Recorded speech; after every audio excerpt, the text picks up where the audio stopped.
শহীদ ওসমান হাদির হত্যাকারী ফয়সাল আজকে জানিয়েছে যে এই হত্যাকাণ্ডের পেছনে মূল মাস্টারমাইন্ড হিসেবে কাজ করেছে বাংলাদেশ জামায়াত ইসলামী। জামাতের কে ভাই? অ্যাকচুয়ালি আমি জানি না ফয়সাল জামাতের কে, ফয়সাল জামাতের কে।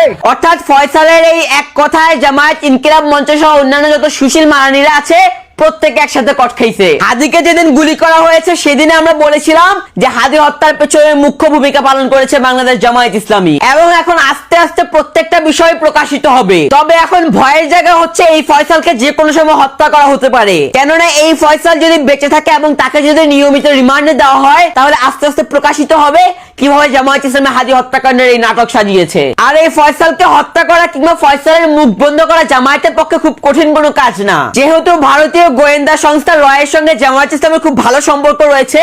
তাই ওই রয়ের মাধ্যমে যে কোনো ভাবে ফয়সালের মুখ বন্ধ করে দেওয়া, কিংবা যদি মুখ বন্ধ করতে না চায় তাহলে ফয়সালকে দুনিয়া থেকে সরিয়ে দেওয়ার একটা ষড়যন্ত্র আঁকা এবং সেই ষড়যন্ত্র এক্সিকিউট করা জামায়াতের পক্ষে খুব বেশি কঠিন কাজ না। সেক্ষেত্রে আগামীতে ফয়সাল যদি অনাকাঙ্ক্ষিত ভাবে মৃত্যুবরণ করে তবে সেই মৃত্যুর দায় অবশ্যই জামায়াত ইসলামকে বহন করতে হবে। অন্যদিকে ফয়সাল যদি বেঁচে থাকে তাহলে আমি প্রশাসনকে অনুরোধ করব যে ফয়সালের নিয়মিত রিমান্ড যাতে নিশ্চিত করা হয়। আর এই ফয়সালের যদি রিমান্ড নিশ্চিত করা হয় তাহলে সাদিক কায়েম, জুমা কিংবা জাবের সহ এই প্রত্যেকটা সুশীল মারানিরা আস্তে আস্তে ধরা খাবে। এই সাদিক কায়েম, জুমা, জাবের, জুবাইর, মোসাদ্দেক কিংবা আম্মাররা কিভাবে হাদি হত্যার এই ষড়যন্ত্র সাজিয়েছে এবং কিভাবে ষড়যন্ত্রকে এক্সিকিউট করেছে তার প্রত্যেকটা বিষয় আস্তে আস্তে প্রকাশিত হবে। সেই সঙ্গে সাদিক কায়েম, জুমা, জাবের, জুবাইর, মোসাদ্দেক কিংবা ডাক্তার শফিক, তাহের পরোয়া সহ প্রত্যেকটা ষড়যন্ত্রকারীদের আসল মুখোশ উন্মোচিত করা হবে ইনশাআল্লাহ। তারেক রহমানের নেতৃত্বাধীন সরকারের হাত ধরেই এই হাদি হত্যার সুষ্ঠু তদন্ত এবং বিচার নিশ্চিত করা হবে।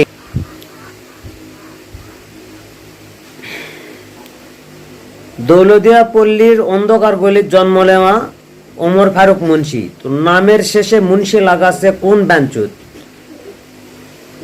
তো নামের শেষে মুন্সি লাগানো এটা তো কবিরা গুনাহ হয়ে গেছে। আচ্ছা যাক, এটা তদন্ত করে দেখা দরকার।